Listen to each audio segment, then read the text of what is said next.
Hello, Kamendoro! Another day, another vlog ko na naintindihan naman tayo. So today, a little update nga pala dun sa nakita kong baby mouse dun sa damitan ng pinsan ko nung nakaraan. Bali, pagtingin ko sa kanila sa ilalim ng lamesa dun sa tindahan, nandun pa rin sila. So hindi pa rin sila nakita ng kanilang mother. So naisip ko, hala, gutom na sila guys. Kasi nung nakaraan pa sila hindi umiinom or nadede sa kanilang nanay. So anong gagawin ko? Kaya ang ginawa ko, nagtimpla na lang ako ng gatas. Bali, yung ginamit ko nga palang gatas dyan is Nestogen. Bali, sa pinsan ko nga pala yung Nestogen na gatas na yun. Since hindi niya naman na ginagamit, stock na lang dito sa bahay, is ginamit ko na lang para dito sa bago kong pet, which is this baby mouse. Yun nga, iniinom naman nila since gutom na siguro sila, kaya iniinom na rin nila kahit hindi naman talaga yun yung gatas na para sa kanila. Pero dahil gatas din naman siya, so iinumin nila yun kasi gatas nga din siya.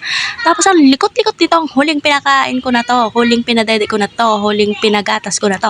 Kasi naman, todong likot, hindi ko siya halos mapakain dyan. So, ang ginawa ko, binalot ko na lang siya sa may tela, tapos yung ulo niya lang yung nakalabas para makakain siya. Pagkatapos dun is, nilinisan ko na yung kanilang pinagtutulugan o yung pinaglagyan ko sa kanila. Balit, pinaltan ko yan ng sapin, tapos nilagyan ko ng tissue. Tapos nilagyan ko rin siya ng puyod na hindi na namin ginagamit. Bali, parang gamusa-gamusa kasi yan. So, kapag nagdikit ka dyan is mainit. Kaya bagay yan sa kanila kasi since baby pa sila, kailangan nila ng heat, ng mainit, ng init. Tapos yung rabbit ba yan na laruan, is nilagay ko lang dyan para wala lang, gusto ko lang para may kasama kunyari sila. Tapos nilagay ko sila doon sa may ilalim ng lamesa ko na maliit dito sa may kwarto malapit sa higaan ko para lagi ko silang nakikita, para na-check ko sila kung nilalanggam ba sila. So, ayun nga, pagkatapos nun is nagpunas-punas na ako ng Eskinol sa mukha ko para malinis kasi nga ang Eskinol ay deep clean. So, bago ako matulog, nagapunas talaga ako niyan. O sige, hanggang dito na lang. See you next time. Bye-bye! Babush!